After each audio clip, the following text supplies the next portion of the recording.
जय महाराष्ट्र मालिका प्रेमींनो, स्वागत आहे तुमचं आपल्या चॅनलवर. आणि आज आपण या व्हिडिओमध्ये पाहणार आहोत ठरलं तर मग या मालिकेच्या पुढील भागामध्ये काय ट्विस्ट येणार याचा एक जबरदस्त असा रिव्ह्यू. प्रतिभा त्या घरामध्ये एकट्या असतात व कपाटातनं काहीतरी काढत असतात. तेवढ्यात खिडकीमधनं नागराज तोंडाला रुमाल बांधून येतो.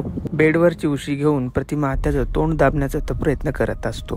मित्रांनो, हे खूपच थरारक आहे. आणि दुसरीकडे आपल्याला बघायला मिळतं पूर्ण आजी प्रियाला म्हणते ती माझी काठी दे बरं. आणि प्रिया ती काठी घेते, पण तेवढ्यात तिथे बॉक्स असलेला तो खाली पडतो व याचा आवाज ऐकून घरातील सर्व मंडळी तिथे जमा होतात. खाली पडलेला बॉक्स बघून पूर्ण आजी म्हणते, तन्वी तू हे काय केलं? व प्रिया त्याला पायाने इकडे तिकडे करत असते. हे पाहून पूर्ण आजीला अजूनच राग येतो आणि पूर्ण आजी रागात म्हणते की आधी तू बॉक्स खाली पाडलास आणि त्याच्यानंतर त्याला पाय देखील मारते. व प्रतापराव म्हणतात की पूर्ण आई, हा तुला बाबाने दिलेला बॉक्स पडला कस का आणि तुटला कस काय?